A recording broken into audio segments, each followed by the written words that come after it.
A solemn day of mourning for a New York City police officer who was killed in the line of duty. A wake being held today for Officer Randolph Holder. He died after being shot in the head by a suspect, and his funeral will be tomorrow in the city. So meanwhile, here in New York, the police union is calling for a boycott of movies by Quentin Tarantino after the director took part in an anti-police protest just days after Officer Holder was killed. A former New York City police commissioner telling Greta Van Susteren that this is the kind of environment that encourages criminals and makes many officers somewhat reluctant at times to do their duty. I don't know who appointed Mr. Tarantino an advocate against police, but the fact is what he did was very irresponsible. His movies are very violent. Being anti-police is just not productive, and the people who get hurt are the public when these things are done.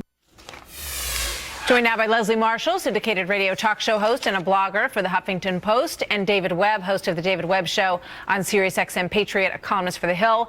Both are Fox News contributors. Good to have you both here. You know, it's pretty. Good morning.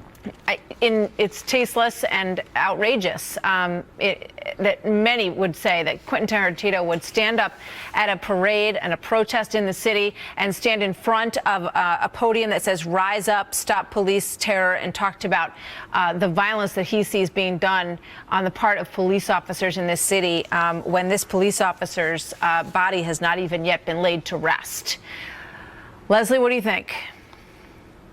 Well, first of all, this protest was planned weeks before this officer lost his life. And obviously it's terrible when anyone, especially police officers, lose their life in the line of duty. Secondly, I think being here in Los Angeles and being a part of an industry that a lot of people benefit from, that have violence like Quentin Tarantino, I think some people forget that that's not the real world. That's fantasy.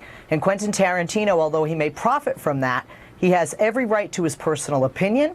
He has every right via the First Amendment to march with these people, and people have every right to see or not see his movies. I don't think we need to call for a boycott. We have that power with our dollars every time we decide what we're going to do on a Friday or Saturday night, whatever movie we want to see or download from Netflix. Well, I mean, anybody has the freedom to call for a boycott if they feel like, you know, that's the thing to do. People will make their decision over whether or not they want to follow along with it. But, you know, you contrast what Quentin Tarantino did in taking part in this protest with what the FBI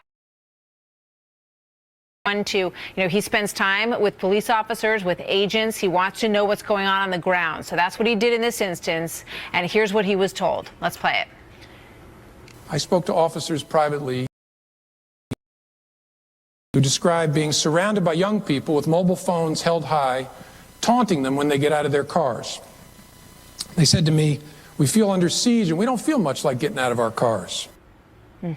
David Webb?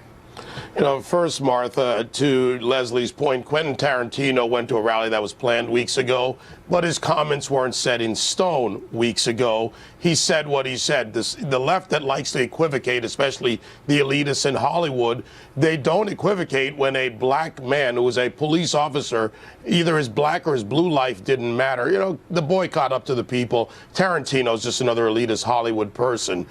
When it comes to James Comey, we should also bring in Rahm Emanuel and Attorney General Loretta Lynch weeks ago in a meeting they thought where there were no reporters talking about the issues in Chicago. And, you know, I have an alert in my hand here issued by the FBI for a national anarchist group, the National Liberation Militia, calling for Halloween-style attacks, bricks, false calls. I have a friend who sends me a call by an EMS to an EMS dispatcher Sunday night at 3 a.m., fake call that a cop shot in the head. Let's not kid ourselves. The FBI director has more credibility than Josh Earnest, this president, Quentin Tarantino, or any of them. When you look at the reality on the ground, that police officers are seen as the opponents or enemies by some. And, you know, if there are issues to be dealt with in the police lines and the police forces, we deal with that. But this has become a pervasive narrative by the left, the elitists, the progressive Democrat, President Obama, who goes to Chicago, but doesn't address all the lives that matter or crime that matters. How helpful would that be? You know, you hear it from the FBI director, and it is a different tone than what we've heard from the president on this, Leslie. How powerful would it be to hear something like that from the president?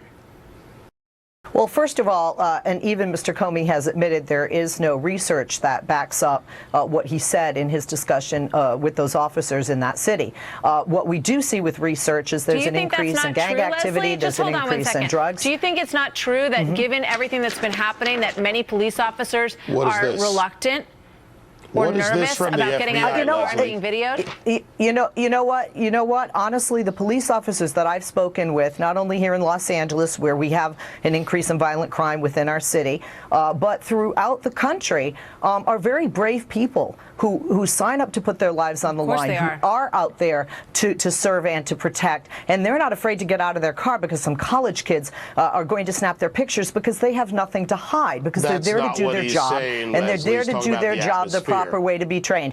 David, is anyone fearful, more fearful in this climate? I would imagine some are. But I think the vast majority of them are professionals. They're trained and trained well to do what they do. And they need the support of the administration, and they need the support of all the people who count on them to protect their lives. With all due respect to Leslie on this, Martha, to your question. Leslie's David, let living me in answer Martha's fantasy land question. about what's going on Nobody can hear the anything right streets. now. David, hold on. Leslie, go ahead. We're out of time. So go ahead, Leslie, real quick.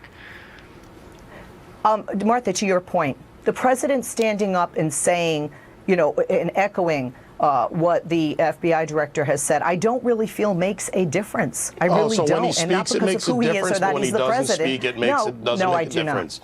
Leslie, that's a fantasy. Look at the numbers. The reality is, in this country, we've got a very pervasive environment of anti-police, which is not good. Over 800,000 cops in this country. Most of them, 99% of them, do their jobs daily. Even in L.A., in your city, they say that arrests are made without use of force for the most part. Thank you very much, guys. Good to have you here. Thank you.